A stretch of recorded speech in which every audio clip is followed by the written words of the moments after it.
होती है, लेकिन उसकी फीस कितनी ज्यादा होती है, उसकी किताबें कितनी महंगी होती है, उसकी कापियां कितनी महंगी होती है, उसकी हर चीज ड्रेस कितनी महंगी होती है, जूते कितने महंगे होते हैं, उनका खुद का शॉप रहता है, वो अपने कहते हैं कि हमारे शॉप से खुद खरीदो, कहीं दूसरे दुकान से नहीं खरीदना है आपको। अभी सोच सकते हैं भारत देश में शिक्षा जैसी चीज में, जिस शिक्षा ही देश को आगे बढ़ाती है, क्या शिक्षा ही एक ऐसी संस्था है जो देश को बढ़ाने का काम करती है, और शिक्षा में जीएसटी लगता है, शिक्षा में ही जीएसटी लगता है। और तो सोचो लो, चलो हमारे भारत देश के कफन तक में जीएसटी लगा है, कफन तक में जीएसटी लगा, ये याद रख लेना। तो क्रांतिकारी नमो बुद्धाय, जय भीम, जय भारत, जय संविधान। सभी साथियों को दोस्तों, आज की जो बहुत बड़ी बात मैं आप सभी को बताने जा रहा हूं, जरा गौर से प्यार से समझने का प्रयास करें। और मैं आपसे रिक्वेस्ट करना चाहता हूं, अगर आप एससी एसटी ओबीसी समाज से आते हैं, जरूर इस मेरी वीडियो को पूरी तरह से वॉच करें, मतलब पूरा मेरी बात को सुने और समझने का प्रयास जरूर करें। साथियों, आज भारत देश में, हमारा भारत देश पाकिस्तान से लड़ रहा है, लड़ना भी चाहिए, उसको खत्म करना भी चाहिए, क्योंकि आज हमारे भारत देश के नागरिक थे, उनको जो जम्मू कश्मीर पहलगाम में जो हमला उन्होंने किया है, बहुत गलत किया है। और हमारे भारत देश के जो जवान लोग हैं, हम उनको नमन करते हैं और सलाम करते हैं और जय हिंद वंदे मातरम बोलते हैं, कि हमारे जो सैनिक है, हमारे भारत देश के जो सैनिक लोग हैं, उनको हम सलाम करते हैं और जय हिंद बोलते हैं, क्योंकि उनकी वजह से आज हमारा परिवार और आज हम भारत देश के अंदर सुरक्षित हैं, क्योंकि उनकी वजह से आज पूरा परिवार, हमारा पूरा गांव शहर हर चीज सुरक्षित है। तो ऐसे महान वीरों को हम, और उनके जो हमारे भारत देश की सीमा में लगे हुए हैं, सैनिक लोग लगे हुए हैं, आर्मी लोग लगे हैं, उनके जो माता पिता हैं वो महान हैं, हम उनको, हम आदर सम्मान उनके हम पैर छूते हैं, नमन करते हैं। उनके जो वीर उनके सपूत हैं, आज भारत देश से लड़ रहे हैं। लेकिन एक बात और बहुत बड़ी बात है, वो हमारे भारत देश के जो जवान लोग हैं, उनको जय हिंद वंदे मातरम बोलता हूँ, सलाम करता हूँ। लेकिन और मैं आपसे बताना चाहता हूँ, जो भारत देश के भीम आर्मी है, जो भारत देश के भीम आर्मी है, वो भारत देश के अंदर जो जातिवाद वाले लोगों से लड़ रही है। जो हमारे भारत देश के सैनिक हैं, वो तो आतंकवाद से लड़ रहे हैं, लेकिन जो हमारे भारत देश के अंदर हैं, जो जातिवाद वाले लोग हैं, वो भीम आर्मी के कार्यकर्ता लोग लड़ रहे हैं। हमारे भारत देश में आज भी जाति का नाम जो है बिल्कुल भी नहीं जा रहा है। आज हमारे भारत देश में जाति के नाम पर कितना मतलब वो कर रहे हैं कि आप सोच भी नहीं सकते हैं। अगर किसी ठाकुर समाज के घर के सामने से अगर कोई दलित समाज का जाता है, उसके आंगन के मतलब द्वार से जाता है, उसको अपने पैर से चप्पल जूते निकालना पड़ता है। क्योंकि मेरे साथ भी ऐसा हुआ है साथियों, मेरे साथ भी ऐसा हुआ है। जब मैं, मेरे गांव में जो ना ब्राह्मण समाज के लोग हैं, और जब उनके पगनों से या पैरों द्वार से मैं निकलता हूँ, मैं निकलते थे पहले के समय में, आज करीब 10 साल पहले के, पैर से मुझे जूता निकालना पड़ता था, पैर से मुझे चप्पल निकालना पड़ता था। इस तरह मेरा हाल था, और सभी का, मेरा पूरे मेरे दलित समाज का भी हाल यही था, और आज भी यही है। अगर हमारा दलित समाज अगर आज भी घोड़ी पे चढ़ता है, तो उसको मार पीट करके निकाला जाता है, और कहते हैं कि तेरी औकात कैसे हुई है, तेरी औकात क्यों ऐसे हुई कि तू घोड़ी पे बैठ गया, बड़ी बड़ी गाड़ियों में कैसे घूम रहा है। सोचने वाली बात है, समझने वाली बात है, सोचने वाली बात है, समझने वाली बात है। और हमारे प्रोफेसर लक्ष्मण यादव जी अपने समाज को जागरूक कर रहे हैं, अपने समाज को आगे बढ़ाने का काम कर रहे हैं। हम उनका वीडियो देखते हैं, उनकी जो विचार है, एक एक बात जो बेस्ट लगती है, एक एक बात बहुत मस्त लगती है और दिल को छू लेती है। अगर आप भी प्रोफेसर लक्ष्मण यादव जी की भाषण नहीं सुनते हैं, उनकी बात को नहीं सुनते हैं, तो आप यूट्यूब पे जाइए और लक्ष्मण यादव जी को आप सर्च करिए, यूट्यूब चैनल आपको मिलेगा, उनकी आप लोग वीडियो देखें, तब आपके दिमाग जो है खुल जाएगी। अभी हमारे समाज के लोगों को कुछ लोगों के दिमाग भी नहीं खुली है, कुछ लोग अभी भी हमारे अंधविश्वास पाखंडवाद में जुड़े हुए।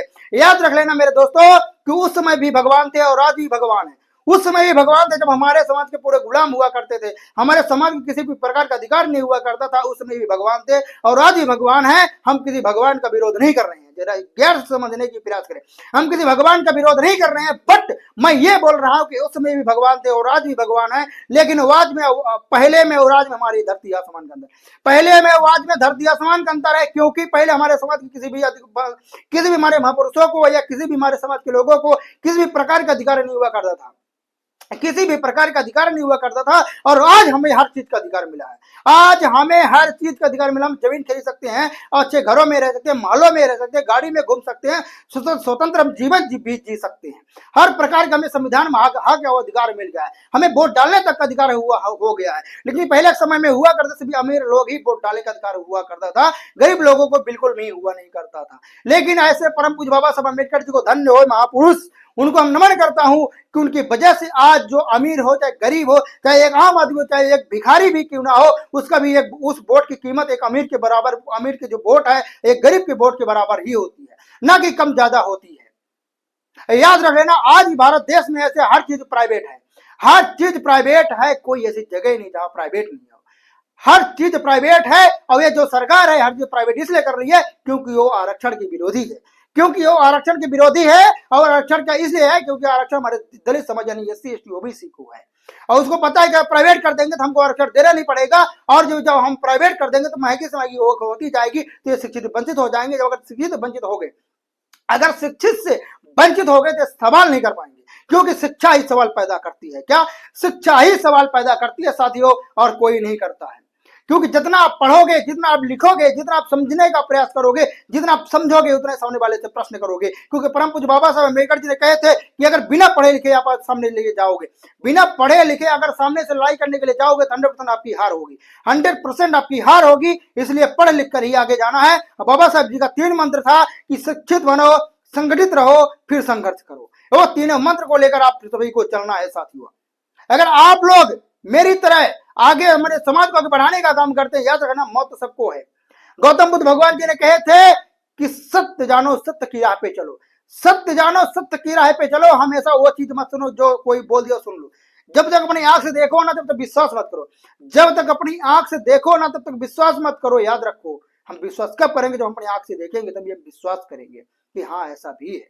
और ये भी याद रखना, परम पूज्य बाबा साहब अम्बेडकर जी ने कहे थे शिक्षा ही वह शरीर का दूध है।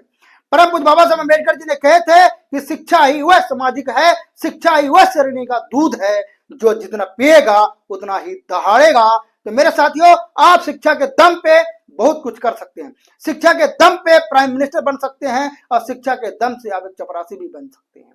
ये भी याद रखना। अब ये बोलोगे शिक्षा के दम से प्रधानमंत्री बन सकते हैं, नहीं। ये भी याद रखना कि हमारे भारत देश में शिक्षा इतनी महंगी हो गई है कि आम आदमी तो उसको तो होना पाना तो बहुत मुश्किल की दूर, बहुत मुश्किल हो गया है। क्योंकि अब सरकारी स्कूल में भी पढ़ाई तो बहुत मुश्किल, बहुत धीरे स्लो होती है पढ़ाई, और प्राइवेट में पढ़ाई होती है लेकिन उसकी फीस कितनी ज्यादा होती है, उसकी किताबें कितनी महंगी होती है, उसकी कापियां कितनी महंगी होती है, उसकी हर चीज ड्रेस कितनी महंगी होती है, जूते कितने महंगे होते हैं, उनका खुद का शॉप रहता है। वो अपने कहते हैं कि हमारे शॉप से खुद खरीदो, कहीं दूसरे दुकान से नहीं खरीदना है आपको। अभी सोच सकते हैं भारत देश में शिक्षा जैसी चीज में, जिस शिक्षा ही देश को आगे बढ़ाती है। क्या? शिक्षा ही एक ऐसी संस्था है जो देश को बढ़ाने का काम करती है, और शिक्षा में जीएसटी लगता है, शिक्षा में ही जीएसटी लगता है। और तो सोचो लो, चलो हमारे भारत देश के कफन तक में जीएसटी लगा है, कफन तक में जीएसटी लगा, ये याद रख लेना आप साथियों। कैसे कैसे हमारे भारत देश के लोग हैं, हमारे भारत देश के हर संस्था को प्राइवेटेशन कर रहे हैं। क्यों? क्योंकि उनको पता है कि अगर हम प्राइवेट करेंगे तो हमारा झोला भरेगा। ऐसे हम हमारे देश के हमारे बहुजन महापुरुष ऐसे ही संघर्ष करके नहीं गए हैं, हम उनको ऐसे ही हम याद नहीं करते। कुछ तो कारण है, कुछ तो कारण है, कुछ तो बात है, तभी तो हम उनको याद करते हैं ना, नहीं तो हम ऐसे क्यों याद करें? सही बात है गलत? आप लोग बताइए। अगर आप सच्चे अम्बेडकरवादी हैं, बाबा साहब विचारों पे चलते हैं, बाबा साहब विचारों को अपने समाज के ऊपर लेके जाना चाहते हैं, तो इस वीडियो को शेयर करो, आज ही अभी शेयर करो, और मेरी बात को पूरा सुनते हो कि नहीं सुनते मुझे कमेंट में बताओ।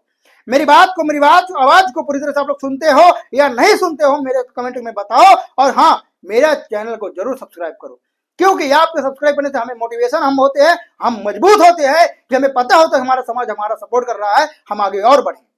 लेकिन आप लोग चूतिया लोग हैं यार। मैं ऐसे क्यों बोलता? क्योंकि हमारे समाज के ऐसे लोग होते हैं जो हमें कमेंट में आके उल्टा सीधा बोलेंगे, तू ज्यादा बकवास कर रहा है, तू ज्यादा बोलने लगा है। लेकिन मैं बोलता हूं कि बाबा साहब गौतम बुद्ध भगवान जी ने कहे थे कि जीना मरना सत्य है।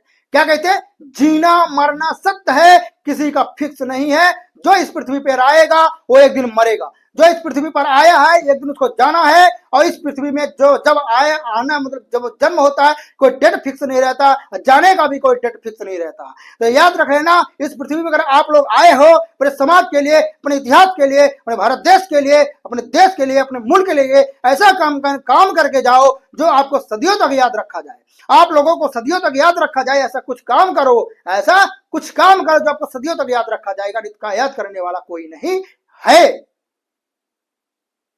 हम महापुरुषों को क्यों याद करते हैं? क्योंकि उन्होंने ऐसा काम करके गए हैं, इसलिए हम उनको याद करते हैं।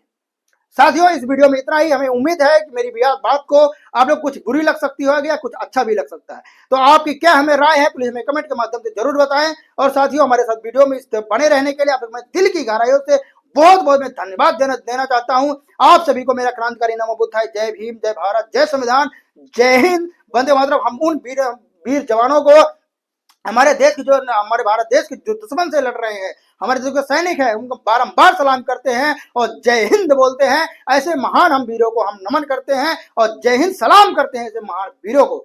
तो आज दोस्तों वीडियो को शेयर करो दबा के और हमारा चैनल को जरूर सब्सक्राइब करना बिल्कुल ना भूले। साथियों हमारा वीडियो देखने के लिए धन्यवाद साथियों।